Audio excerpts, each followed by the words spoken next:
The sound of Amanda's palm connecting with my cheek echoed through my grandmother's kitchen like a gunshot. For a moment, time stopped. The woman who had been sleeping with my husband for God knows how long had just struck me in my own home. At the very table where I'd eaten countless meals as a child, where I'd signed my marriage certificate 8 years ago, where I'd built dreams that were now crumbling around me like stale bread. Before we jump back in, tell us where you're tuning in from, and if this story touches you, make sure you're subscribed, because tomorrow, I've saved something extra special for you. But here's the thing about rock bottom, it gives you a solid foundation to build from. And what I built next was a fortress of revenge so perfectly legal, so beautifully devastating, that even my divorce lawyer applauded when I told him the plan. October in Riverside Heights always felt like the world was preparing for hibernation. The maple trees lining our street had turned the color of old pennies, and the morning fog rolled in from the Columbia River with the persistence of bad news. I loved this time of year, the way the light slanted through the kitchen windows at precisely 7:15 each morning, illuminating the dust motes that danced above my grandmother's farmhouse table like tiny spirits keeping me company.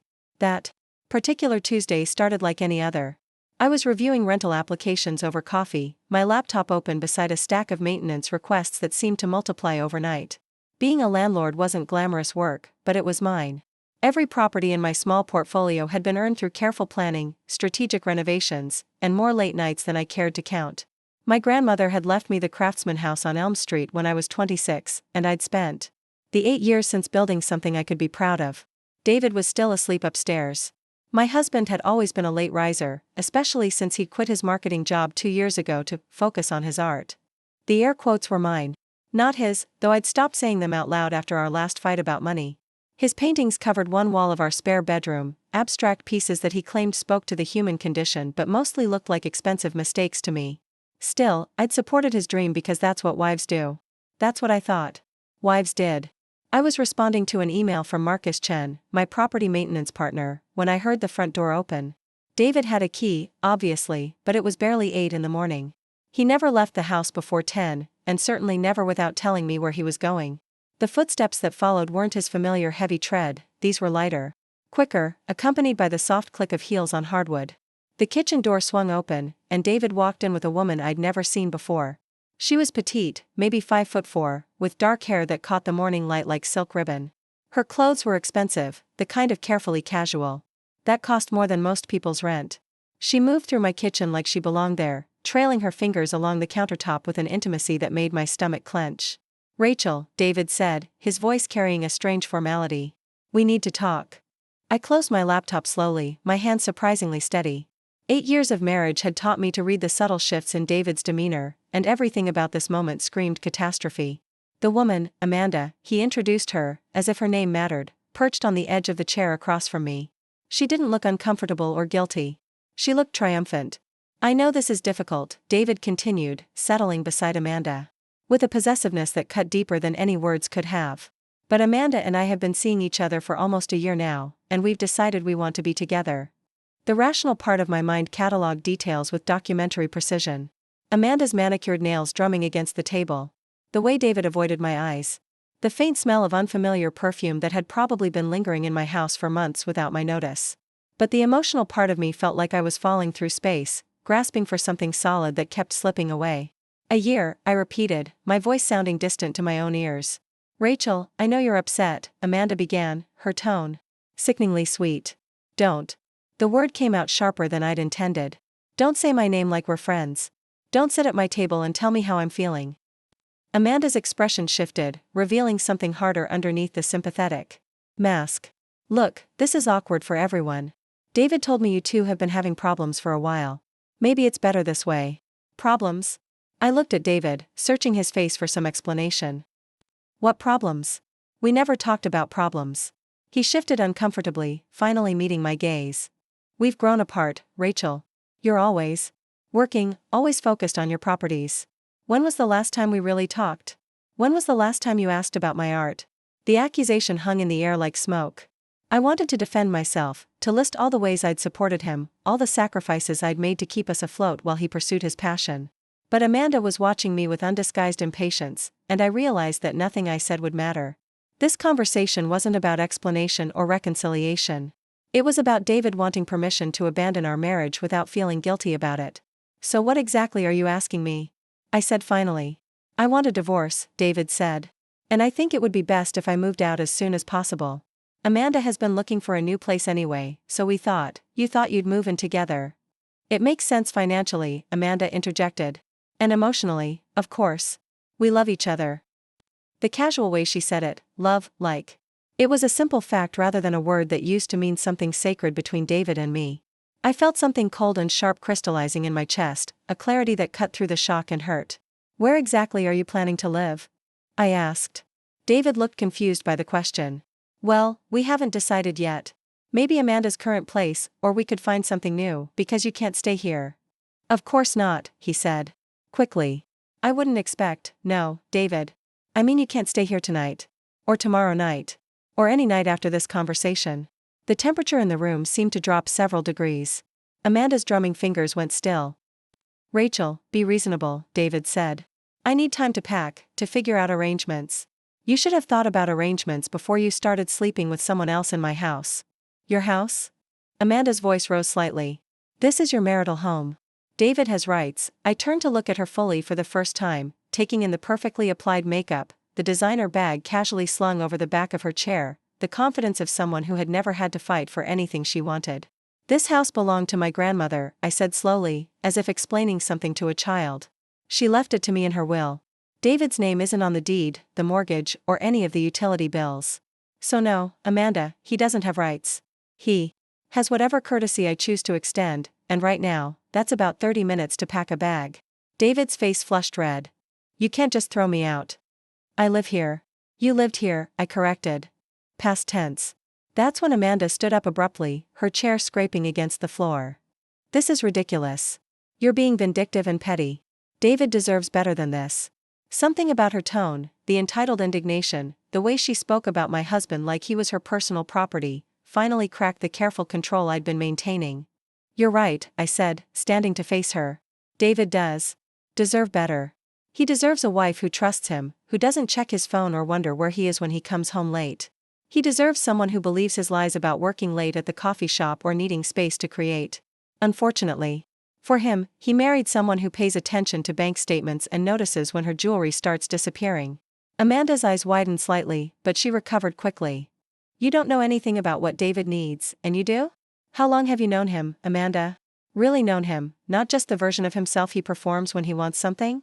Long enough to know he's wasted years trying to make you happy. The slap happened so fast I barely saw her hand move. One moment we were facing each other across my grandmother's kitchen table, and the next my cheek was stinging and Amanda was breathing hard like she'd just run a marathon.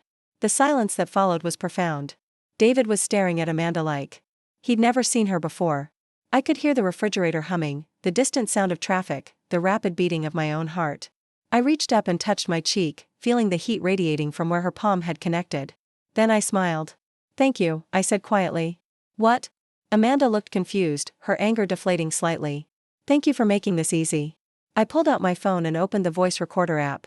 I just needed to be absolutely sure about what kind of person you are before I made my next call. David found his voice. Rachel, what are you doing? I was already scrolling through my contacts, looking for Tom Bradley's number. Tom was the lawyer who'd handled my grandmother's estate, and he'd become something of a friend over the years. More importantly, he specialized in property law and knew exactly how ruthless I could be when it came to protecting what was mine. I'm calling my attorney, I said, pressing the number. Because assault in my own home seems like something I should document properly. Amanda went pale. It wasn't assault. It was barely a slap. In Oregon, any unwanted physical contact constitutes assault, I said conversationally as the phone rang. Especially when it happens during the commission of another crime. What other crime? David demanded. Tom answered on the third ring, his familiar voice warm with surprise. Rachel? Everything okay? Hi Tom. I need some legal advice about trespassing laws. If someone enters my property without permission and then physically assaults me, what are my options? There was a pause. Are you safe right now? Yes, I'm fine. The trespassers are still here, but I think they're about to leave. Trespassers? David's voice cracked slightly. Rachel, I live here. I held up a finger for silence. Tom, can you meet me this afternoon? I think I'm going to need help with some eviction paperwork. Of course. 2 o'clock work? Perfect. See you then. I hung up and looked at David and Amanda, who were both staring at me like I'd grown a second head. Eviction paperwork? David repeated weakly. Did I forget to mention? I said, gathering my laptop and papers. Amanda, that expensive bag is beautiful. Real leather, right? It looks expensive. I bet your apartment is just as nice. Where did you say you lived? She didn't answer, but David was looking increasingly pale. The thing is, I continued, I've been thinking about expanding my rental portfolio. And I realized I never asked, where exactly have you two been conducting this year-long relationship? Not in hotels, surely.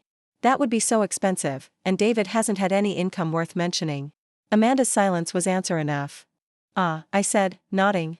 So David's been bringing you to my house while I was working. That's romantic. And Amanda, I assume you have your own place? Where you've been hosting David when I was around? The pieces were falling into place with satisfying precision. David's sudden interest in evening walks. The way he'd started doing his own laundry. The missing bottle of wine I'd chalked up to faulty memory. I'm guessing you live in one of the newer apartment complexes downtown, I said to Amanda. Probably something with a gym and a doorman, since you clearly appreciate the finer things. What's your rent, if you don't mind me asking? That's none of your business, she snapped. Actually, it is. Because if you're going to be housing my soon-to-be ex-husband, I want to make sure he can afford his share. David, you haven't contributed to our household expenses in 6 months. I have the bank statements to prove it. So I'm curious how you plan to split rent with your girlfriend when you can't even cover your own phone bill. David was looking between us like a cornered animal. Preparing and narrating this story took us a lot of time, so if you are enjoying it, subscribe to our channel, it means a lot to us. Now back to the story. Rachel, you're being practical, I finished. I'm being practical. It's something you should try sometime. I headed toward the door, then paused and turned back. You have 2 hours, I said. Pack whatever you can carry and leave your key on the table. Anything you don't take today, I'll have boxed up and delivered to, well, wherever you end up. Amanda, I suggest you start looking for a bigger place. With better security. Because David's going to need somewhere to live, and somehow I don't think this relationship is going to survive the reality of actual commitment. You can't just, Amanda started. Yes, I can. This is my house, my property, my life. And you've just given me every legal and moral justification I need to protect. All 3. I left them sitting in my kitchen and went upstairs to pack a bag of my own.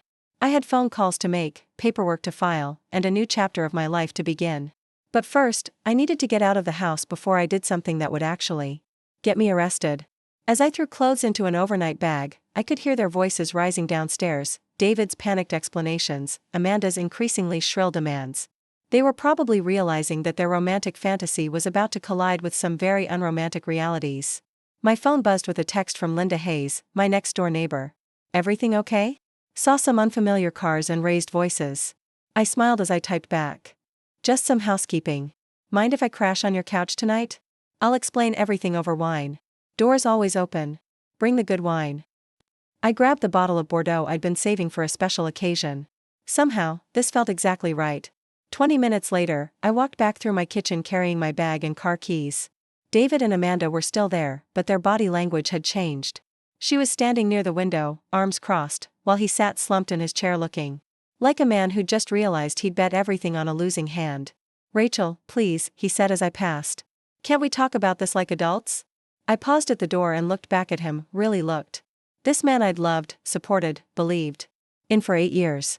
This man who'd brought another woman into our home and somehow expected me to accommodate his betrayal with grace and understanding. David, I said gently, we just did. I left my house key on the counter and walked out into the crisp October air, feeling lighter than I had in months. Behind me, I could hear Amanda's voice rising again, but her words were lost in the sound of my own footsteps on the front porch. Linda was waiting in her doorway, wine glasses already in hand. She was 73 years old, had buried 2 husbands, and possessed the kind of practical wisdom that only comes from surviving decades of life's disappointments. Rough morning, she asked as I climbed her front steps. Getting better by the minute, I said, accepting the wine she offered. How do you feel about helping your neighbor plan some strategic renovations? Linda's eyes lit up with interest. What kind of renovations? I settled into her porch swing and took a long sip of wine. Across the street, I could see David's car still parked in my driveway, but I wasn't worried anymore. By tomorrow, this would all be handled through proper legal channels. By next week, I'd have my house back and my life on track. The kind that turn a family home into an investment property, I said. I'm thinking about converting the place into rental units. Nothing fancy, just clean, affordable housing for people who appreciate what they have. Linda raised her glass. In a toast. To new beginnings.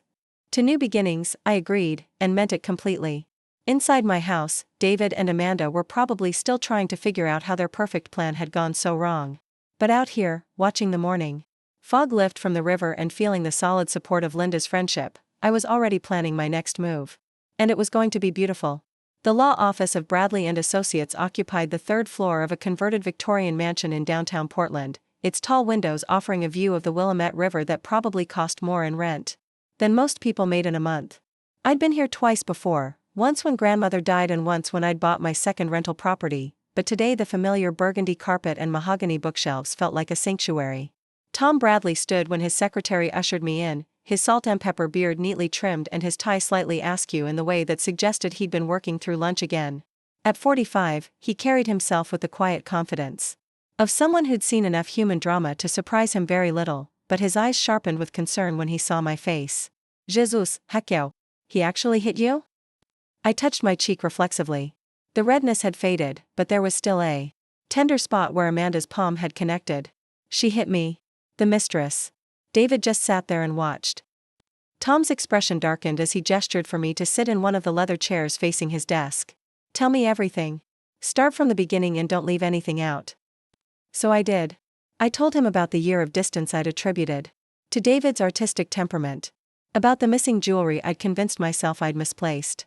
About the way David had started showering before coming to bed instead of in the morning. About walking into my own kitchen to find my husband with another woman, her hand possessive on his arm like she owned him. Tom listened without interrupting, occasionally making notes on a yellow legal pad. When I got to the part about Amanda slapping me, his pen paused. Did you record any of this? Just the aftermath.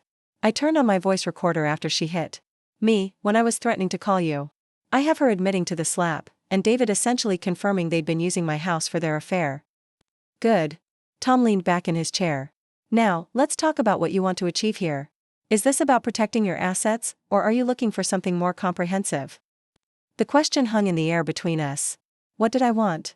24 hours ago, I would have said I wanted my marriage back, wanted David to come to his senses and remember what we'd built together. But sitting in Tom's office with the afternoon light slanting through the windows, I realized that woman, the one who would have forgiven this betrayal for the sake of preserving what we had, was gone. Amanda's slap had killed her as surely as if she'd used a weapon. I want to make sure this never happens to another woman, I said finally. I want David to understand that actions have consequences, and I want Amanda to learn that she can't just take what doesn't belong to her without paying a price. Tom's smile was sharp and entirely professional. Now we're talking. Let's start with the immediate issues. David's living situation, for instance. He's out of my house as of this morning. I assume he's staying with Amanda now, but I don't know where. We'll find out. I'll have someone run a background check on both of them, credit reports, employment history, rental history, the works. Knowledge is power, Rachel, and right now they have too much of it. He made another note. What about your rental properties? Any chance David has keys or access to those? The question sent a chill through me. In 8 years of marriage, I'd shared everything with David, bank account passwords, property management software, even the lockbox codes for my rental units. The thought of him having access to my tenants' homes, their personal information, their security deposits, made my stomach clench. I need to change everything, I said, the magnitude of the situation finally sinking in. Locks, passwords, bank accounts. God, Tom, what if he's already taken money? What if he's been stealing from me for months? That's why we're going to move fast. Tom was already reaching for his phone. I'm calling my investigator now. Marcus will have preliminary reports on both of them by tomorrow morning, and we'll know exactly what we're dealing with. While Tom made his call, I stared out the window at the river below, watching a tugboat push a barge loaded with shipping containers toward the port. The sight reminded me of my grandmother, who used to bring me down here when I was little to watch the boats and tell me stories about the adventures waiting beyond the horizon. She'd been a widow for 30 years when she died, but she'd never remarried, never trusted another man with her heart or her assets. You're stronger than you know, little bird, she used to tell me. But strength without wisdom is just stubbornness. Learn to see people as they really are, not as you wish they were. I'd thought I was wise about David. I'd thought I knew him completely. But sitting in Tom's office, I realized I'd been seeing my husband through the lens of my own hopes rather than the clarity of his actions. Tom finished his call and turned Back to me. Marcus will start with financial records and work backward from there. In the meantime, we need to talk about the divorce itself. Oregon is a no-fault state, which means the affair won't impact the legal dissolution, but it will affect how we approach property division and spousal support. Spousal support? The words came out sharper than I'd intended. You mean alimony? For David?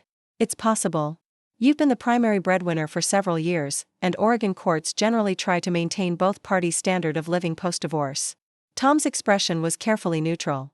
However, there are ways to minimize that obligation, especially if we can demonstrate financial misconduct or document that he's been supported by another party.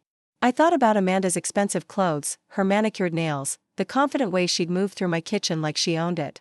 You think she's been supporting him financially? I think we're going to find out. And if she has been, that changes the calculation considerably. Tom pulled out a fresh legal pad. Now, let's talk about your properties. I want a complete list: addresses, values, rental income, mortgage balances, everything. For the next hour, we went through my financial life with forensic precision. The craftsman house that had been my grandmother's, now worth nearly $600,000. The duplex on Division Street that brought in $3,200 a month in rent. The small apartment building near the university where I housed graduate students and young professionals. The cottage in Selwood that I'd been renovating as a short-term rental. You've built something impressive, Tom said when we finished. Especially for someone your age. Your grandmother would be proud. The comment caught me off guard, and I felt my throat tighten unexpectedly. She always said real estate was the only thing they couldn't take away from you. Men will disappoint you, little bird, but land is forever. Smart woman. And you've proven her right. Tom closed the folder containing my financial documents. Here's what we're going to do. First, we file for divorce immediately, no waiting. No trial separation, no counseling requirement. Clean break, citing irreconcilable differences. Second, we document everything about this affair, including the assault, for potential criminal charges and civil suit options. Third, we secure all your assets and change every access point David might have. Criminal charges? Assault is assault, Rachel.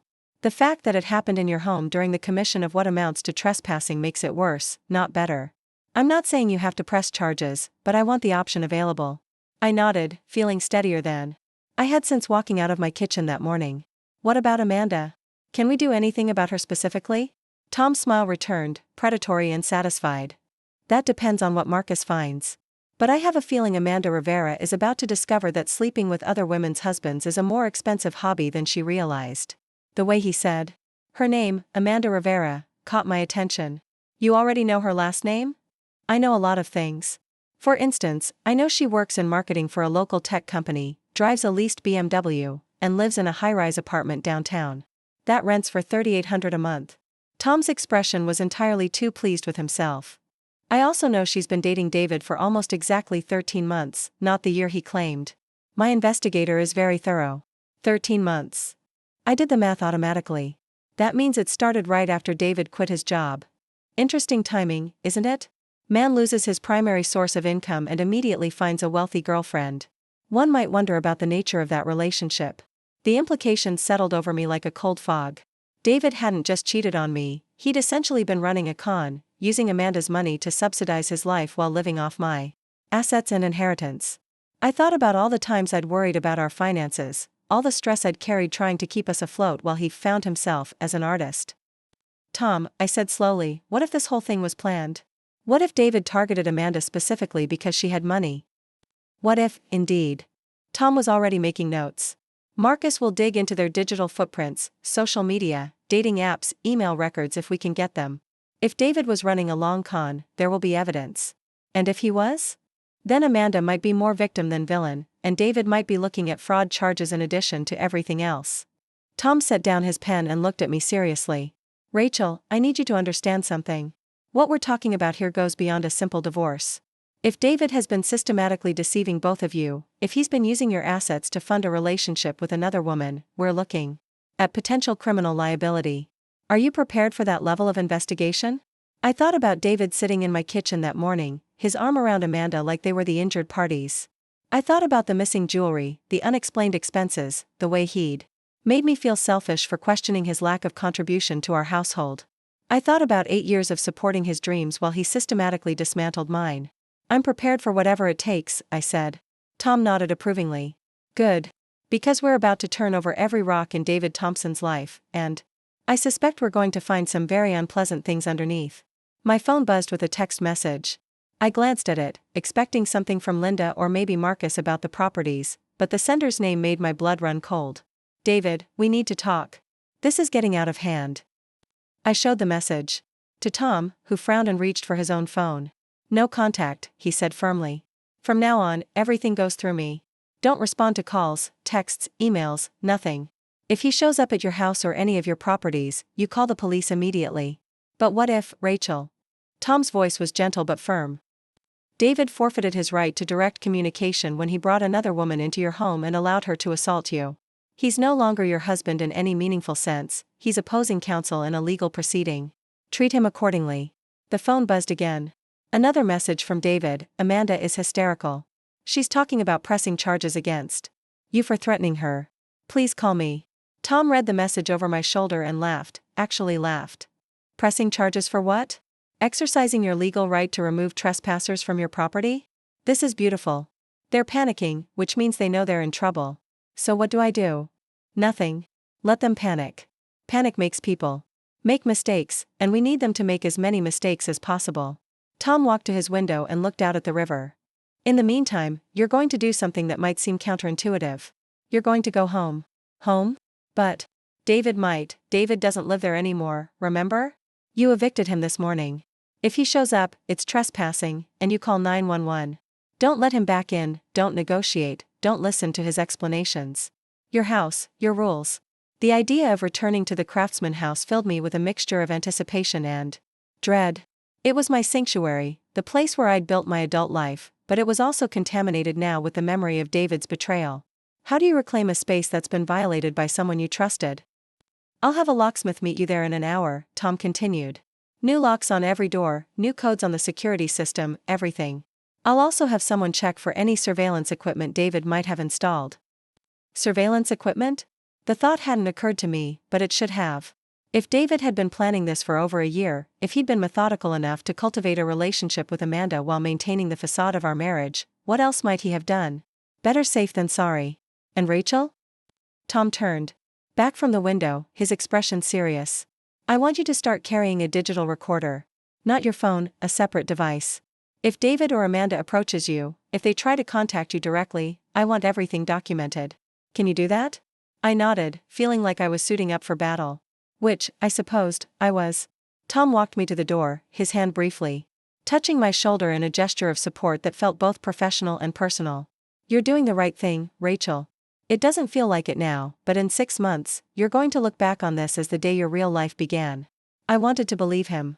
Standing in the hallway outside his office, listening to the distant sounds of traffic and construction from the street below, I tried to imagine a version of myself 6 months in the future, stronger, wiser, free from the weight of David's deception. But all I could see was the immediate future, returning to my house, changing the locks, sleeping alone in a bed that still smelled like the husband who'd betrayed me. My phone buzzed again. This time it was Linda. How did it go with the lawyer? I have dinner ready whenever you want to come home. Home. The word hit me with unexpected force. Linda was offering me refuge, but I realized I didn't want refuge anymore. I wanted my life back. I wanted to sleep in my own bed, cook in my own kitchen, sit in my own living room without feeling like a victim or a guest. I texted back, going to my house for a few hours. Changing locks and reclaiming territory. We'll call you later. Her response was immediate. Need backup? I have a baseball bat and questionable judgment. Despite everything, I found myself smiling. Linda Hayes, 73 years old and barely 5 feet tall, ready to take on my cheating husband with a Louisville Slugger and righteous indignation. Sometimes the universe provided exactly the allies you needed, when you needed them most. Rain check on the bat, I texted back. But keep it handy. The drive back to Riverside Heights took 20 minutes through Portland's afternoon traffic, past the coffee shops and bookstores that had defined my married life, past the restaurants where David and I had celebrated anniversaries and argued about money. Everything looked the same, but I felt like I was seeing it through different eyes, clearer eyes, maybe, or just eyes that belonged to someone who no longer believed in the illusion of permanent happiness. My house sat exactly where I'd left it that morning, but David's car was gone from the driveway. The locksmith was already waiting, a compact woman with calloused hands and a tool belt that looked like it had seen serious use. You Rachel Thompson? She asked as I got out of my car. That's me. I'm Kelly Martinez. Tom Bradley said you needed a complete security overhaul. Locks, codes, the works. That's right. Someone I no longer trust had access to everything. Kelly nodded with the understanding of someone who'd clearly handled similar situations before. Husband? Soon to be ex-husband. They're the worst kind. Let's make sure he stays ex and stays out.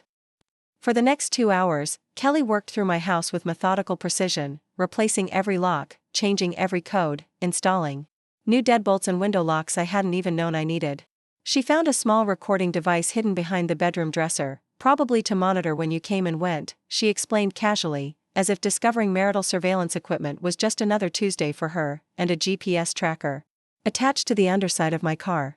Your husband's been watching you for a while, Kelly said as she disabled the tracker. Question is, why? What was he planning?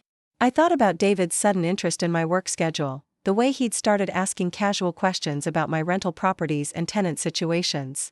I'd attributed it to newfound interest in my career, maybe even pride in what I'd accomplished. But standing in my driveway watching Kelly dismantle the tools David had used to monitor my life, I realized he'd been gathering intelligence, preparing for something I'd been too trusting to see coming. I think he was planning to take everything, I said quietly. Kelly looked up from her work, her expression grim. Then it's a good thing you found out when you did. Another few months and he might have succeeded. When Kelly finished, I walked through my house slowly, testing the new locks, memorizing the new codes, reclaiming each room with deliberate intention. In the kitchen, I sat at the farmhouse table where Amanda had slapped me and pulled out my laptop. If David thought he could use my own assets against me, he was about to learn just how wrong he could be. I opened my property management software and began changing passwords, reviewing tenant files, checking for any irregularities in rent payments or maintenance requests. Everything looked normal, but I made a note to contact each tenant personally. Just to be sure. My rental properties weren't just my livelihood, they were homes to 6 families who trusted me to protect their security and privacy. My phone rang. Tom Bradley's name appeared on the screen. How's the house? He asked without preamble. Secure. Kelly found surveillance equipment and a GPS tracker on my car. Bastard. Did she document everything? Photos, serial numbers, the works. Tom, he's been watching me for months. Maybe longer. Which means he's been planning this for months. Which means this wasn't a crime of passion or a moment of weakness, this was premeditated deception. Tom's voice carried a satisfaction that should have been disturbing but somehow felt exactly right. Rachel, I need you to do something for me. I need you to think back over the past year and write down every unusual question David asked, every time he showed interest in your work, every conversation about your properties or finances that seemed out of character.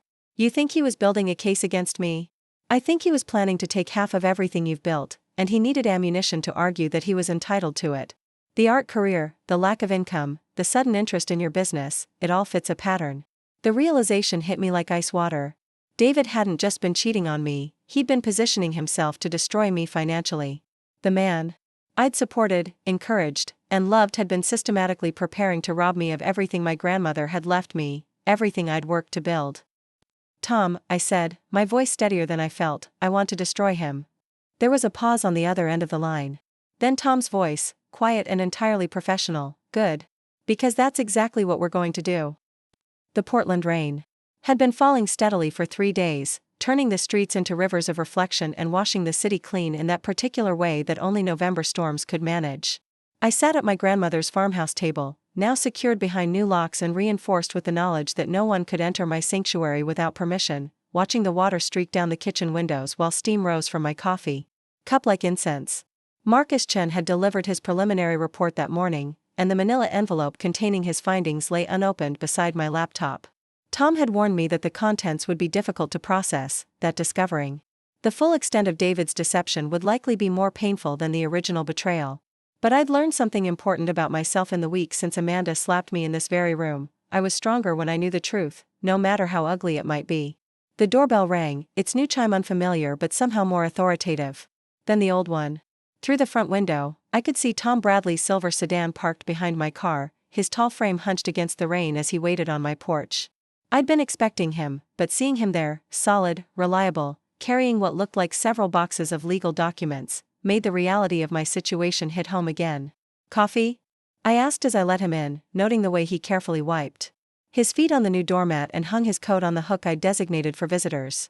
Such small courtesies, but they felt significant after months of David's casual disregard for the space we'd shared. Please. It's been a long morning. Tom accepted the cup gratefully, wrapping his hands around the ceramic as if drawing warmth from more than just the coffee. How are you holding up? It was a question I'd been asking myself hourly since David walked out. Some moments I felt invincible, powered by righteous anger and the clarity that came with finally seeing my marriage as it really was. Other moments, usually late at night when the house felt too quiet, I mourned not just David but the version of myself who had believed in us, who had thought love was enough to overcome any obstacle. Better than I expected, I said honestly. Some days I wake up and forget for about 30 seconds that my life has completely changed. Then I remember, and it's like getting punched in the stomach all over again. But the punch hurts less each time. Tom nodded with the understanding of someone who'd guided many people through similar devastation. That's normal. Grief isn't linear, even when the person you're grieving is still alive and sleeping with someone else across town. The matter-of-fact way he said it made me smile despite myself. Speaking of which, have you heard anything from David's side? Oh, we've heard plenty. Tom's expression shifted to something approaching amusement. David hired Clayton Morris yesterday. Expensive choice for someone claiming financial hardship. I knew the name. Clayton Morris was one of Portland's most prominent divorce attorneys, the kind of lawyer who advertised on billboards and charged $500 an hour for consultations. How is David paying for Clayton Morris? Excellent question. One that we'll be exploring in depth during discovery. Tom pulled out a thick folder from his briefcase. But first, we need to discuss Marcus's findings. Are you ready for this? I touched the manila envelope, feeling its weight. Will it change what we're doing? It might change how aggressively we pursue it. Then I'm ready. Tom opened his folder and spread several documents across the table. Bank statements, credit reports, printouts of social media posts, photographs that looked like they'd been taken with a telephoto lens. The bureaucratic debris of two lives that were apparently much more complicated than I'd realized. Let's start with the timeline, Tom said, pointing to a chart that looked like something from a detective show. David and Amanda's relationship began 14 months ago, not 13 like I originally thought. They met at a gallery opening in the Pearl District, an event Amanda's company sponsored and David attended as a featured artist. Featured artist? The words felt foreign. David had never mentioned being featured anywhere. Small local show, but legitimate. He sold 3 pieces that night for a total of $4,700. Cash sales, no record of him reporting the income. Tom slid a photograph across the table. This is from Amanda's Instagram that night. Check the timestamp. The photo showed Amanda posing with a tall man whose back was to the camera. He was pointing at a painting I recognized, one of David's abstract pieces that had hung in our spare bedroom for 2 years.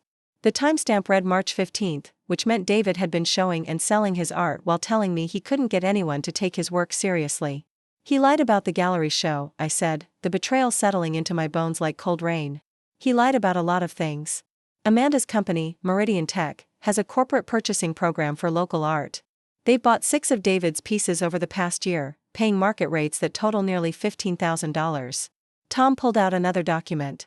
David deposited all of these payments into a separate account that you weren't aware of. The coffee in my stomach turned acidic. What separate account? Business account at First National, opened 2 weeks after he met Amanda. He's been using it to fund what Marcus calls his alternate lifestyle. Tom's finger traced a line of transactions. Restaurant charges, hotel bookings, clothing purchases, even a weekend trip to San Francisco that Amanda posted about extensively. I stared at the bank statements, watching 15 months of secret financial activity scroll past like a movie of someone else's life. David had been living as 2 different people, the struggling artist who needed my support, and the successful professional who could afford $300 dinners and weekend getaways with his girlfriend. How much money are we talking about? In the secret account? About $23,000, currently. But that's just what's left. Marcus estimates David has spent closer to $40,000 maintaining his relationship with Amanda. $40,000. I did the math automatically. That's more than half of what I made last year from my rental properties. It gets worse. Tom pulled out a credit report. David applied for and received a credit card using your property as collateral. He's been using it to supplement his Amanda budget when the art income wasn't enough. The room seemed to tilt slightly. David had used my house, my grandmother's house, as security for debt I knew nothing about. How much does he owe? $18,000 and climbing. The interest rate is 28% because he lied about his income on the application. Tom's voice carried the careful neutrality of someone delivering a terminal diagnosis. Rachel. If you hadn't discovered the affair when you did, David was on track to default on this debt within 6 months. Your house could have been at risk. I stood abruptly, needing to move, needing to pace, needing to do something with the energy that was building in my chest like steam in a kettle. 8 years of marriage, and the man I'd trusted with my heart had been systematically stealing from me to fund his relationship with another woman. He'd put my grandmother's house at risk. He'd lied about every aspect of his professional life while letting me carry the financial burden of our household. There's more, Tom said gently. I turned to look at him, wondering what else could possibly be left to discover. More? Amanda doesn't know about the secret account or the credit card. As far as she's aware, David is a successful artist with multiple income streams. She believes he's financially stable enough to support her lifestyle, not the other way around. Tom paused. Marcus thinks David was planning to leave you for Amanda while keeping access to your assets through a protracted divorce settlement. Best of both worlds. The elegant simplicity of it was breathtaking. David could have his wealthy girlfriend and half of everything I'd built, funded by debt secured against property I'd inherited from my grandmother. He would have been financially comfortable for years while I struggled to rebuild my life with half my assets and all of his debt. What does Amanda think now? I asked. That's where it gets interesting. Tom pulled out his phone and showed me a series of screenshots. Amanda's been posting increasingly frantic social media updates about fake people and learning who you can really trust. Yesterday she posted this. The image was a photo of an eviction notice taped to an apartment door. The caption read, "When you find out your boyfriend lied about everything and you're stuck with a lease you can't afford. Ladies, always verify their income before you fall in love." She's being evicted? 30-day notice for non-payment of rent. Turns out Amanda's been living beyond her means for a while, assuming David would help cover her expenses once they moved in together officially. When he couldn't come up with his share of the rent, because his secret accounts were nearly empty, she realized something was very wrong. I felt a strange mixture of satisfaction and sympathy. Amanda had slapped me in my own kitchen, but she was also another woman David had deceived. So they're both in financial trouble now.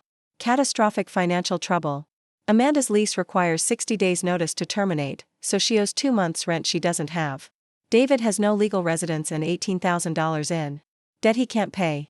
And neither of them has access to the art income anymore because Marcus discovered David was violating his exclusivity agreement with the gallery.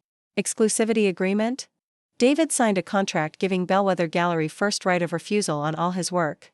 When he started selling pieces to Amanda's company on the side, he breached that agreement. The gallery terminated his contract and is demanding return of the advance they paid him. Tom's smile was sharp as broken glass. That's another $12,000 he owes. I sat back down at the table, overwhelmed by the scope of David's deception.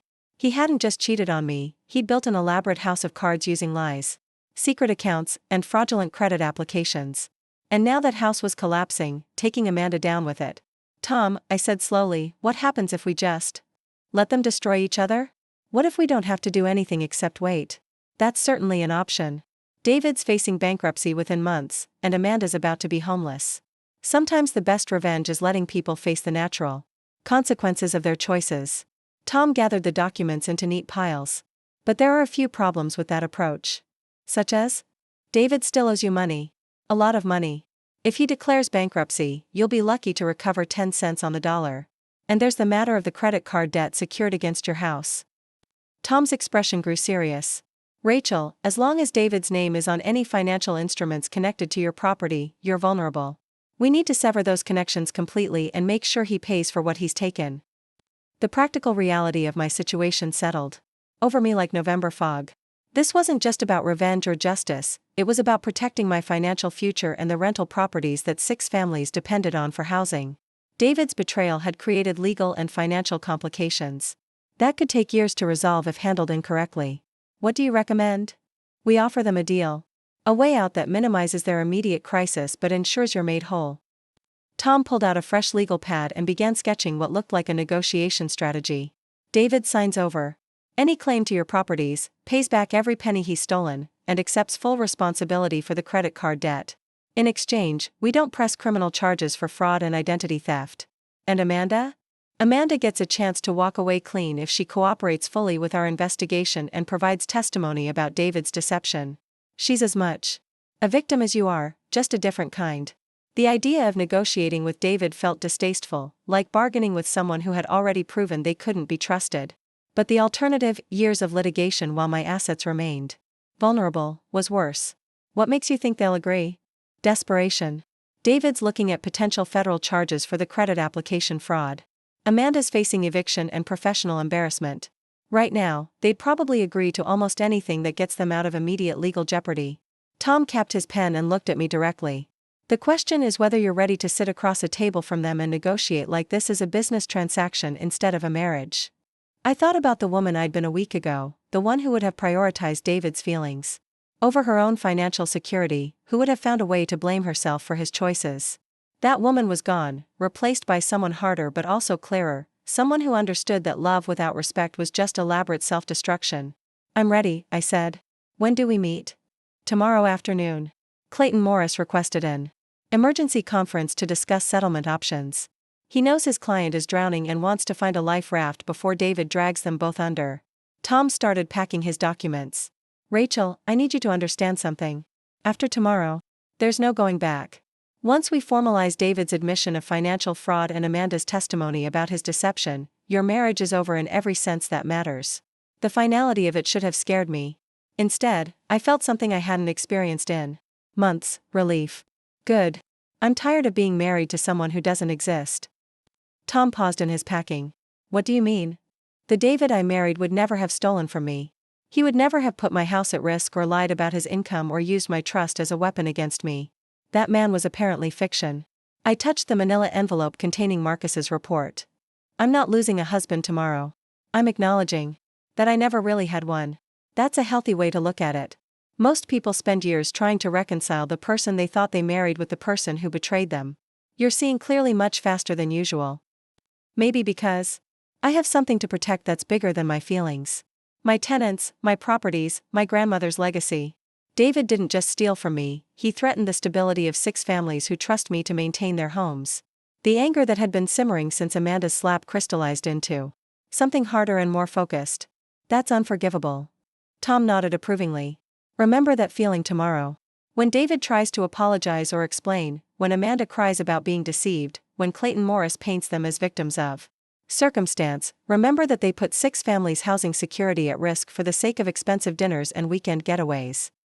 After Tom left, I sat alone in my kitchen listening to the rain and thinking about the meeting that would happen in 24 hours. I tried to imagine sitting across from David in a conference room, discussing the dissolution of our marriage. Like a failed business partnership. I tried to picture Amanda, no longer the confident woman who had slapped me but someone facing eviction and financial ruin. The strangest part was that I felt sorry for them both. Not enough to forgive, not enough to compromise my own security, but enough to understand that they were drowning in consequences they'd never anticipated. David had thought he could manage 2 lives indefinitely. Amanda had thought she'd found a successful partner who could elevate her lifestyle. They'd both been wrong, and now they were discovering that reality was much less forgiving than their fantasies. My phone buzzed with a text from Linda. How are you holding up, honey? I made soup. I smiled, thinking of my 73-year-old neighbor who had become an unexpected anchor during the worst week of my adult life. Linda had lived through 2 husbands, 3 careers, and decades of life's complications. She understood that survival sometimes required making hard choices that other people might judge as harsh or unforgiving. Coming over in 10 minutes, I texted back. Bring wine to go with the soup. As I locked up the house with my new keys and walked through the rain to Linda's porch, I realized something important had shifted inside me over the past week. I was no longer the woman who had woken up last Tuesday morning thinking her biggest problem was a late rent payment from the tenants in Unit 3. That woman had been naive, trusting, willing to overlook warning signs in the name of preserving peace. The woman walking through the rain tonight was different. She understood that kindness without boundaries was just enablement. She knew that forgiveness without accountability was permission for further harm. She was ready to sit across from her cheating husband and negotiate the end of their marriage like the business transaction it had apparently always been. Linda opened her door before I could knock, wine glasses already in her weathered hands, and the smell of homemade soup filling the warm air behind her. Ready for tomorrow? She asked as we settled at her kitchen table. As ready as anyone can be for dismantling 8 years of lies in one afternoon. Linda raised her glass in a toast to discovering your spine when you need it most. To having neighbors who remind you that you had one all along. We drank to that, and I felt something settle in my chest that I hadn't experienced since David had walked into my kitchen with his arm around another woman. Peace. Not happiness, not yet, but the deep satisfaction that comes from knowing you're finally moving in the right direction, no matter how difficult the path might be. Tomorrow I would sit across from the man who had stolen from me and the woman who had slapped me, and I would negotiate my freedom with the same careful attention I brought to rental agreements and property management. It wouldn't be easy, but it would be honest. And after a week of discovering how much dishonesty had infected my life, honesty felt like the most radical choice I could make. The rain continued falling outside Linda's windows, washing Portland clean for whatever came next. The conference room at Bradley and Associates felt like a courtroom without a judge, all polished mahogany and leather chairs arranged around a table that could have hosted a corporate merger. Floor-to-ceiling windows overlooked the Willamette River, where cargo ships moved with the patient determination of creatures that understood their purpose. I sat beside Tom, my hands folded on the table in front of me, wearing the navy blue suit I'd bought for property management meetings and the pearl earrings my grandmother had left me. Armor disguised as professional attire. David arrived first with Clayton Morris, and the sight of my husband after 8 days of separation hit me like stepping into cold water. He looked smaller somehow, his shoulders curved inward as if he were protecting himself from an invisible threat.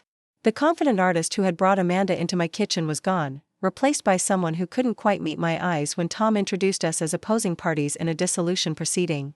Clayton Morris was exactly what I'd expected from his billboard advertisements: silver-haired, expensive suit, the kind of practiced charm that came from decades of convincing people to pay his hourly rate. He shook my hand with just the right amount of pressure and offered condolences about the end of my marriage as if David had died rather than stolen from me. "Mrs. Thompson," he said, settling into his chair with theatrical gravity, "I want you to know that my client deeply regrets the pain this situation has caused. David loves you very much and hopes we can find a resolution that honors the 8 years you've shared together." I looked at David, waiting for him to speak for himself, but he was studying the grain of the conference table like it contained secrets he needed to decode. The man who had once told me I was the most important thing in his life couldn't find the courage to look at me while his lawyer performed damage control. "Where's Amanda?" I asked, noting the empty chair that had been prepared for her. Clayton and David exchanged a glance that lasted a fraction too long. "Miss Rivera is dealing with some personal matters today," Clayton said smoothly. "She sends her regrets and her commitment to resolving this matter amicably." Tom's pen paused over his legal pad. "What kind of personal matters?" "I'm not at liberty to discuss the details of Miss Rivera's private affairs." "Actually, you are." Tom pulled out a folder that I recognized as containing Marcus's updated surveillance report. "Because Miss Rivera's personal affairs are directly relevant to the financial fraud we're here to address." The word fraud hung in the air like smoke from a fire that everyone could smell but no one wanted to acknowledge. David finally looked up from the table, his eyes wide with something that might have been panic. "Fraud is a strong word," Clayton said carefully. "My client made some poor financial decisions during a difficult period in his marriage, but—" "Your client opened credit accounts using property he doesn't own as collateral," Tom interrupted. "He established secret bank accounts to hide income from his spouse. He systematically diverted marital assets to fund an extramarital relationship. In Oregon, that's financial fraud regardless of what euphemisms we want to use." Clayton's smile never wavered, but something shifted behind his eyes. "I think there may be some misunderstanding about the nature of David's financial arrangements. Perhaps we could review the specific allegations. I'd rather start with Amanda's whereabouts," Tom said. "Because according to my investigator, she's currently at the Multnomah County Sheriff's Office filing a complaint against your client for theft and identity fraud." The silence that followed was so complete I could hear the heating system cycling on. David's face went through several colors before settling on a gray that matched the November sky outside the windows. Clayton's pen stopped moving entirely. "That's unexpected," Clayton said finally. Tom opened his folder and spread out a series of photographs and documents. "Amanda Rivera discovered yesterday that David used her personal information to open additional credit accounts. Apparently, he'd been gradually collecting details about her financial life, social security number, employment history, mother's maiden name, and used them to establish credit in her name when his own applications were denied." I stared at the documents, trying to process what I was hearing. David hadn't just stolen from me, he'd been running a systematic financial con on both of us, building a house of cards that required constant deception and escalating fraud to maintain. "David," I said quietly, "is this true?" He looked at me for the first time since entering the conference room, and I saw something in his expression that I'd never seen before. Not guilt or shame, which I might have understood, but calculation. He was trying to figure out how much I knew, how much he could still lie about, what story might still save him. Rachel, you have to understand, he said, his voice carrying the same tone he'd used when explaining why he couldn't contribute to household expenses. Everything got so complicated. Amanda had expectations, and you were always working, and I just needed some space to figure things out. Space to figure out how to steal from both of us? I never meant for it to go this far. I thought I could pay everything back before anyone noticed. The art sales were supposed to cover it, but the gallery contract got complicated, and Amanda's company changed their purchasing policies. Stop. The word came out harder than I'd intended. Just stop talking. David's mouth snapped shut. Clayton was scribbling notes furiously, probably calculating how much damage control would be required to keep his client out of federal prison. Tom leaned back in his chair with the satisfaction of someone whose opponent had just walked into a carefully laid trap. So we're acknowledging that David used fraudulent means to access credit in both women's names? My client is acknowledging that he made poor decisions under stress, Clayton said quickly. But intent matters in fraud cases, and David clearly intended to repay any obligations he incurred. With what money? I asked. David hasn't had legitimate income in 2 years. His art sales were supposed to be exclusive to Bellwether Gallery, which means the payments from Amanda's company were contract violations that voided his agreement. He owes the gallery $12,000 in advanced commissions, he owes $18,000 on the credit card he opened using my property, and now we discover he's opened additional accounts using Amanda's identity. I was standing without realizing I'd moved, my voice rising with each revelation. Where exactly was this magical repayment money going to come from, David? Were you planning to sell my rental properties to cover your debts? Were you going to refinance my house to pay for your girlfriend's lifestyle? Rachel, please, no. I turned to face him fully, 8 years of suppressed frustration finally finding its voice. You don't get to please me anymore.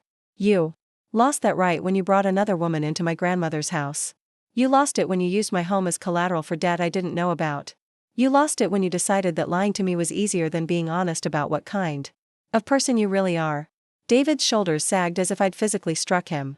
I never wanted to hurt you. But you did hurt me. You've been hurting me for over a year, every day that you came home and pretended to be the struggling artist who needed my support while you were actually living a completely different life with someone else's money. I sat back down, surprised by my own composure. The David I married would never have done any of this. So either you've changed completely, or I never knew you at all. Clayton cleared his throat. Perhaps we could focus on finding a constructive path forward rather than, the path forward is simple, Tom interrupted. David signs a complete financial disclosure, acknowledging all debts and fraudulent accounts. He transfers any claim to Rachel's properties to her sole ownership. He accepts full responsibility for all credit obligations he's incurred, including those in Amanda's name. And he provides complete cooperation with law enforcement's investigation into his financial crimes. In exchange for what? Clayton asked. Rachel doesn't press charges for theft, fraud, and identity theft. She doesn't file civil claims for the money he's stolen. And she doesn't report his immigration status irregularities to federal authorities. I looked at Tom in surprise. Immigration status? Tom smiled grimly. David's been filing joint tax returns claiming spousal benefits, but he never properly adjusted his visa status after your marriage. Technically, he's been in violation of federal immigration law for 8 years. That's another federal crime we could pursue if we chose to. David's face went completely white. I'd known he was originally from Canada, but I'd assumed all his paperwork was in order. The thought that he'd been using our marriage to maintain a legal immigration status while simultaneously betraying it was almost too much to process. You bastard, I whispered. You married me for a green card? No. David's response was immediate and desperate. Rachel, that's not true. I loved you. I do love you. The immigration thing was just complicated, and I kept meaning to fix it, but lying was easier, I finished. Just like everything else. Clayton was looking increasingly uncomfortable. Perhaps my client and I should have a private consultation before proceeding further. No. David's voice was sharp with panic. I want to settle this now. Rachel, tell me what you want me to do, and I'll do it. I'll sign whatever papers you need. I'll take responsibility for all the debts. I just need you to know that I never meant for any of this to happen. I studied his face, searching for some trace of the man I'd fallen in love with 8 years ago.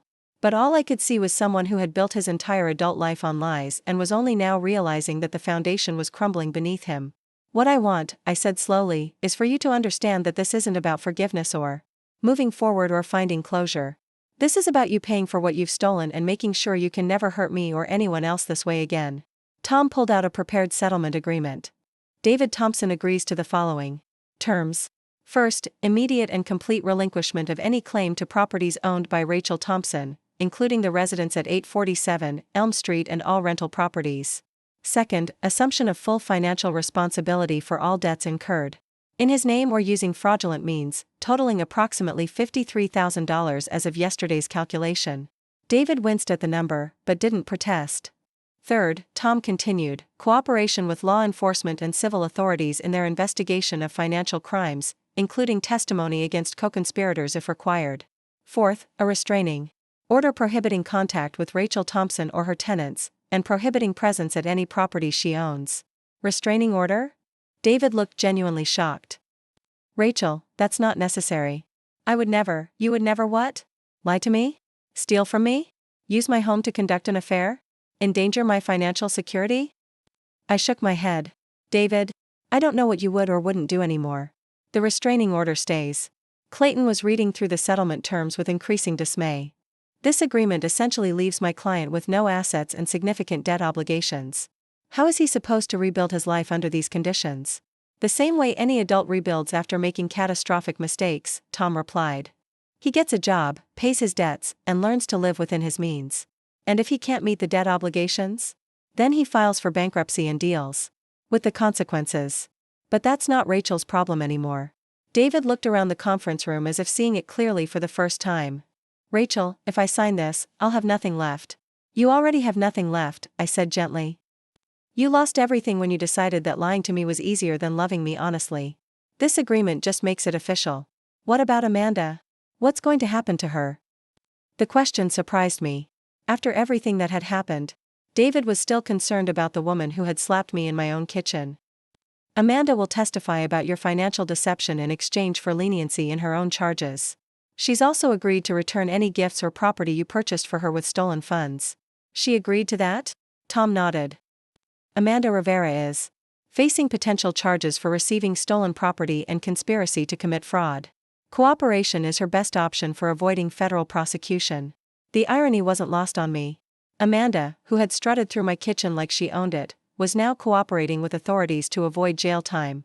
The confident woman who had slapped me for disrupting her perfect romance was discovering that her boyfriend was a criminal who had put her own freedom at risk.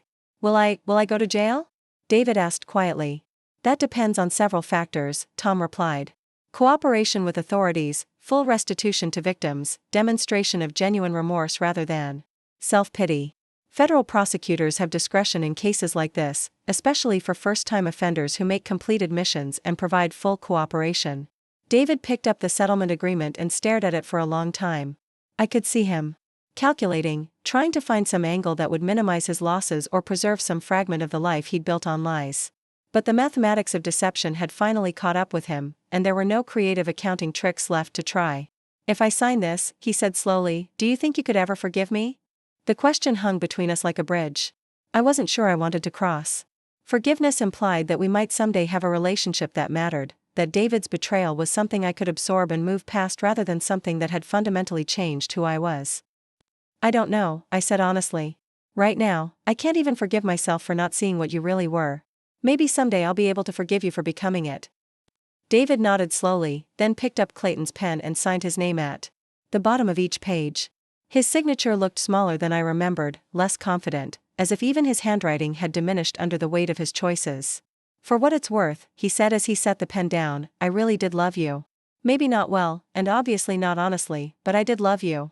I looked at him across the conference table, this man who had shared my bed for 8 years, who had eaten meals my grandmother had cooked in her kitchen, who had promised to honor and cherish me while systematically planning my financial destruction, and felt something that might have been compassion if it hadn't been buried under so much disappointment. I know you did, I said.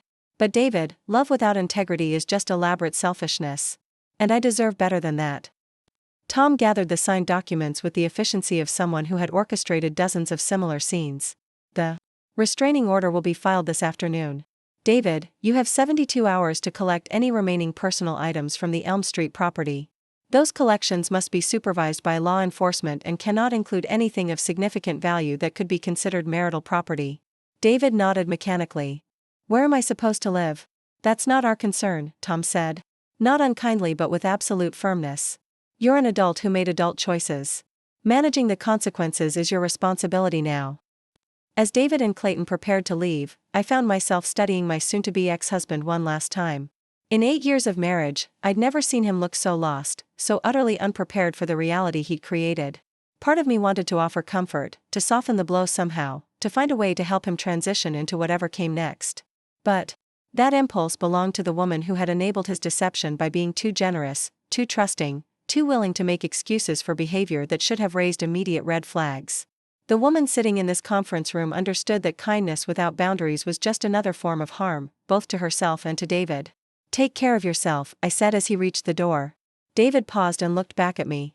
Rachel. I'm sorry. For all of it. I know that doesn't fix anything, but I needed you to know. I know you're sorry, I replied. I'm sorry too. Sorry that this is who you chose to be. After they left, Tom and I sat in silence for several minutes, watching the river traffic move past the windows. The confrontation I'd been dreading for days was over, and I felt strangely empty, as if I'd been bracing against a storm that had suddenly passed. How do you feel? Tom asked. I considered the question seriously. Like I've been holding my breath for 8 years and can finally exhale. That's a good sign. It means you're ready for whatever comes next. What does come next? Tom smiled, and for the first time since I'd met him, it wasn't the sharp-edged smile of a lawyer preparing for battle. It was warm, genuine, the smile of someone who had just watched a friend find their strength. Now you get to find out who Rachel Thompson is when she's not trying to save someone else, he said. My guess is she's going to be pretty amazing. I gathered my purse and coat, thinking about the house that was waiting for me, truly mine now, free from David's debts and deception. I thought about my rental properties, my tenants who depended on me, the life I'd built that was finally secure again. I thought about Linda waiting with wine and wisdom, about Marcus Chen and the maintenance requests that needed attention, about all the ordinary responsibilities that felt like privileges now. As I walked out of the conference room, I realized that David had been wrong about one thing. He'd said signing the settlement agreement would leave him with nothing, but that wasn't true. It had left me with everything, my properties, my independence, my self-respect, and most importantly, my future. For the first time in over a year, that future belonged entirely to me. Spring arrived in Portland like a whispered promise, painting the city in shades of green that seemed impossible after the gray months of winter. 6 months had passed since David signed away his claims to my life, and I was sitting on the front porch of my grandmother's house, my house, watching the cherry tree in the front yard burst into bloom with the enthusiasm of something that had survived a hard season and emerged stronger. The morning air carried the scent of fresh rain and new growth, and I breathed it in while reviewing the latest rental applications on my tablet. Business had been good, better than good actually. Word had somehow spread through Portland's rental market that I was a landlord who actually cared about my tenants' well-being, and I'd developed a waiting list for units that hadn't even come available yet. Marcus Chen pulled into my driveway right on schedule, his truck loaded with supplies for the cottage renovation we'd been planning for months. The Selwood property had been transformed from a neglected rental into something that would soon house a young family who'd been searching for affordable housing near good schools. Watching Marcus unload lumber and paint cans, I felt the deep satisfaction that came from building something positive rather than just surviving someone else's destruction. Morning, Rachel, Marcus called as he hauled a bundle of crown molding toward the front door. Ready to finish this masterpiece? More than ready. Coffee's fresh if you want some before we start. Marcus had become more than just my maintenance partner over the past months. He was one of those rare people who showed up when they said they would, did exactly what they promised, and never made me wonder about their motives. After 8 years of David's elaborate deceptions, Marcus's straightforward honesty felt like a luxury I'd forgotten I deserved. We worked through the morning, installing the final details that would transform the cottage from rental property to family home. New hardware on the kitchen cabinets, fresh paint on the bedroom walls, careful attention to the small touches that made a house feel welcoming rather than just functional. This was the kind of work I dreamed about when I first inherited my grandmother's property, creating spaces where people could build genuine lives. Around noon, my phone rang with Tom Bradley's name on the screen. Our relationship had evolved from attorney-client to something approaching friendship, though I suspected Tom was interested in more than just friendship if I ever decided I was ready for that kind of complication. How's the cottage coming along? He asked without preamble. Almost finished. Marcus is installing the last of the trim work now. We should be ready for the final inspection by tomorrow. Excellent. I have some news about David that you might want to hear. I set down my paintbrush and walked outside where I could speak privately. 6 months of distance had dulled the sharp edge of anger I'd felt about David's betrayal, but I still felt my stomach tighten whenever his name came up in conversation. What kind of news? He's been accepted into a court-supervised debt repayment program. If he completes it successfully, he'll avoid federal charges for the credit fraud. Amanda testified on his behalf, which apparently carried some weight with the prosecutor. The information settled over me with surprising neutrality. I'd expected to feel satisfaction at David's struggles or vindication that justice was being served, but instead I felt something closer to relief that the legal complications were finally resolving themselves. How is Amanda doing? Better than expected, actually. She found a new job with a nonprofit that provides financial counseling to domestic abuse survivors. Apparently, her experience with David gave her some insight into how economic manipulation works in relationships. I found myself smiling at the irony. Amanda Rivera, who had slapped me in my own kitchen for disrupting her perfect romance, was now helping other women recognize the warning signs of financial abuse. Sometimes the universe had a sense of humor about how it distributed wisdom. Tom, I said carefully, are you telling me this because you think I should feel sorry for David? I'm telling you because the legal proceedings are officially closed. As of this morning, David Thompson is no longer your problem in any official capacity. You're completely free to move forward with your life without any lingering obligations or concerns about his situation. The words hit me with unexpected force. For 6 months, I'd been rebuilding my life while carrying the weight of unresolved legal issues, always aware that David's problems could potentially impact my financial security or require my testimony in criminal proceedings. Learning that those concerns were finally behind me felt like setting down a heavy pack I hadn't realized I was still carrying. Thank you, I said quietly. For everything. I know you went above and beyond what I was paying you for. Rachel, you paid me to protect your interests and ensure you could move forward safely. Mission accomplished. Tom paused. Which brings me to the other reason I called. I was wondering if you might be interested in having dinner sometime. Not as attorney and client, but as two people who've gotten to know each other under difficult circumstances and might enjoy getting to know each other under better ones. The invitation hung between us like a door I could choose to open or keep closed. Tom was attractive, intelligent, principled, exactly the kind of man I would have been interested in before my marriage taught me to be suspicious of my own judgment about people. But the woman who had trusted David's lies was gone, replaced by someone who understood that healing required time and space and the kind of self-knowledge that couldn't be rushed. Tom, I'm flattered. Really. But I'm not ready for that yet. I'm still figuring out who I am when I'm not trying to fix someone else's problems. I understand. And for what it's worth, I think you're figuring it out beautifully. The offer stands for whenever you might be ready, with no pressure and no timeline. After we hung up, I stood in the cottage's front yard looking at the house Marcus and I had transformed together. The yellow paint was cheerful without being overwhelming, the new front door was solid and welcoming, and the small garden we'd planted would provide fresh herbs for whoever lived here. This was what I wanted to build with my life, spaces where families could thrive, relationships based on mutual respect and clear communication, a future grounded in honesty rather than elaborate performance. Marcus appeared in the doorway, wiping his hands on a paint-stained rag. All finished in here. Want to take a look? We walked through the cottage together, admiring the way the afternoon light played across the freshly painted walls and highlighted the careful details we'd spent months perfecting. The kitchen felt spacious and functional, the bedrooms were bright and peaceful, and the living room had the kind of warmth that made you want to settle in with a book and stay a while. It's beautiful, I said, meaning it completely. The family that lives here is going to be very happy. Speaking of which, Marcus said, pulling out his phone, I got a call from the Johnsons this morning. They're ready to sign the lease and move in next week if the inspection goes well. I thought about the young couple who had toured the cottage the previous month, both teachers, expecting their first child, genuinely excited about the prospect of having a garden where they could grow vegetables and enough space for the baby they were expecting in the fall. They reminded me of the kind of tenants my grandmother had preferred, people who would treat the property with respect because they understood what it meant to have a stable home. Perfect.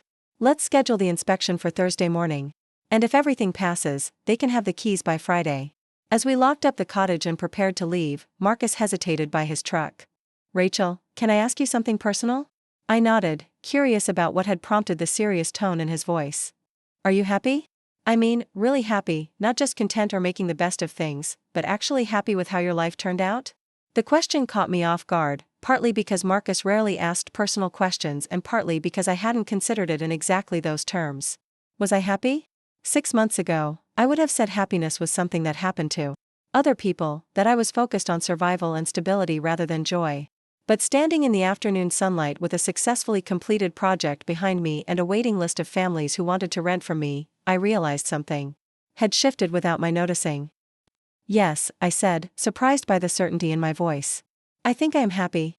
Not the way I thought I wanted to be happy 6 months ago, but happy in a way that feels more solid, more real. Marcus smiled. Good. You deserve that. What made you ask? You've seemed different lately. Lighter, I guess. Like you're not carrying around something heavy anymore. He loaded the last of the tools into his truck. It's nice to see. That evening, I sat on my front porch with a glass of wine and my laptop, responding to emails from prospective tenants and reviewing maintenance schedules for my properties. Linda Hayes had joined me, as she did most evenings when the weather was pleasant, bringing her own wine and the kind of companionship that didn't require constant conversation. Tom Bradley called today, I mentioned casually as I scrolled through rental applications. Oh? Business or pleasure? Both, actually. The legal stuff with David is finally completely resolved. And Tom asked me to dinner. Linda raised an eyebrow. And you said? I said I'm not ready yet. Which is true, but I'm starting to think maybe I'll be ready someday. Maybe sooner than I expected. Tom's a good man. Patient, honest, treats you with respect. Those aren't small things. I looked at Linda, this 73-year-old woman, who had become my unexpected anchor during the worst period of my adult life. How did you know you were ready to love someone again after your first husband died? Linda was quiet for a long moment, swirling the wine in her glass while she considered the question. I realized I was spending more time thinking about who I wanted to become than who I used to be. When your focus shifts from healing old wounds to building new possibilities, that's when you know you're ready for something real. The observation resonated with a clarity that surprised me. For months, I'd been defining myself in relation to David's betrayal, the woman he'd cheated on, the wife he'd stolen from, the person who had survived his deception. But lately, I'd been thinking more about the rental properties I wanted to acquire, the families I wanted to help house, the kind of landlord and community member I wanted to be. The future had started mattering more than the past. I think I might be getting there, I said. I think you might be too. We sat in comfortable silence as the sun set behind the hills west of Portland, painting the sky in shades of pink and gold that reflected off the windows of my house, my grandmother's house, my house, the foundation of everything I'd built. And everything I was still building. The cherry tree in my front yard released a few petals that drifted across the porch like snow in springtime. My phone buzzed with a text from the Johnsons. Just wanted to thank you again for choosing us. For the cottage. We know there were other applicants, and it means the world to us to have found a place where we can start our family. We promise to take excellent care of it. I showed the message to Linda, who smiled with the satisfaction of someone who had watched a plan come together exactly as it should. That's what it's all about, she said. Building something bigger than yourself. I thought about David, wherever he was now, learning to live with the consequences of his choices. I thought about Amanda, helping other women recognize the warning signs she'd missed in her own relationship. I thought about Tom, patient and kind, waiting for me to be ready for whatever might grow between us. I thought about Marcus, showing up every day with reliable competence and genuine care. I thought about my tenants, trusting me to provide safe and stable homes for their families. 6 months ago, my life had imploded in my grandmother's kitchen when a woman I'd never met slapped me for disrupting her perfect romance. Tonight, sitting on the porch of that same house with my friend and neighbor, I realized that the implosion had been exactly what I needed. The woman who had tolerated David's lies and enabled his deception was gone, replaced by someone who understood her own worth and refused to accept anything less than honesty, respect, and genuine partnership.